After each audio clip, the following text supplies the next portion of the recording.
ఆరోగ్య రంగం గత ప్రభుత్వ హయాంలో బకాయిలు చెల్లించని కారణంగా ఆరోగ్య వ్యవస్థలు ఇబ్బందులు ఎదుర్కొన్నాయి. దీనితో చాలా కుటుంబాలపై ఆర్థిక భారం మోపబడి ఆర్థికంగా మానసికంగా చాలా బాధపడ్డారు.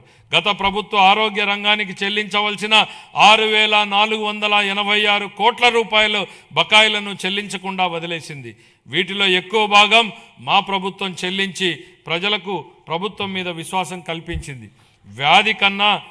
వ్యాధి చికిత్స కన్నా నివారణే ముఖ్యమని మేము నమ్ముతున్నాం. నివారణ వల్ల ఆరోగ్య అవసరాలపై జేబులో నుంచి ఖర్చు గణనీయంగా తగ్గిస్తుంది.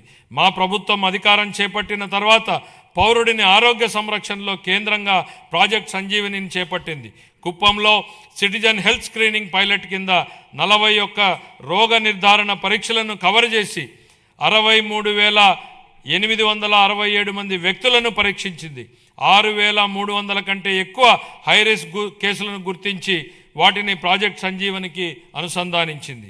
2026-27 సంవత్సరానికి ఆరోగ్య వైద్య మరియు కుటుంబ సంక్షేమ శాఖకు